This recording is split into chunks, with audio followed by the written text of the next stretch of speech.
ఒక మారేడు చెట్టు యొక్క దళాలు కోసి శివలింగం మీద పూజ చేసి పుణ్యాన్ని సంపాదించుకుంటాం. అనేక ప్రాణుల యొక్క విభూతిని వాడుకుని మనిషి సుఖజీవనాన్ని గడుపుతాడు. కానీ అన్ని ప్రాణులను ఉద్ధరించడానికి మనిషికి అవకాశం కలిగేటటువంటి మాసం కార్తీక మాసం. అందుకే ఈ నెలలో పెట్టేటటువంటి దీపాలు పెట్టిన తరువాత త్రయంబకమావాహయామి, దామోదరమావాహయామి, ఈ 2 మాటలలో ఏదో ఒకటి చెప్తారు.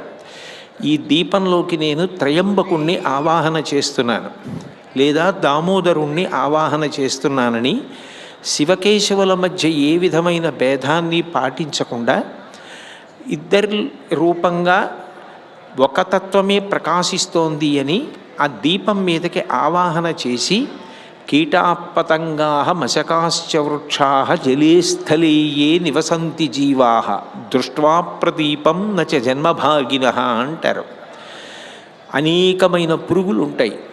నీళ్లల్లో తిరిగే పురుగులు, భూమి మీద తిరిగే పురుగులు, భూమి మీద పెరిగిన చెట్లు, ఇవన్నీ కూడా తమంత తాము పుణ్యం చేసుకోలేవు.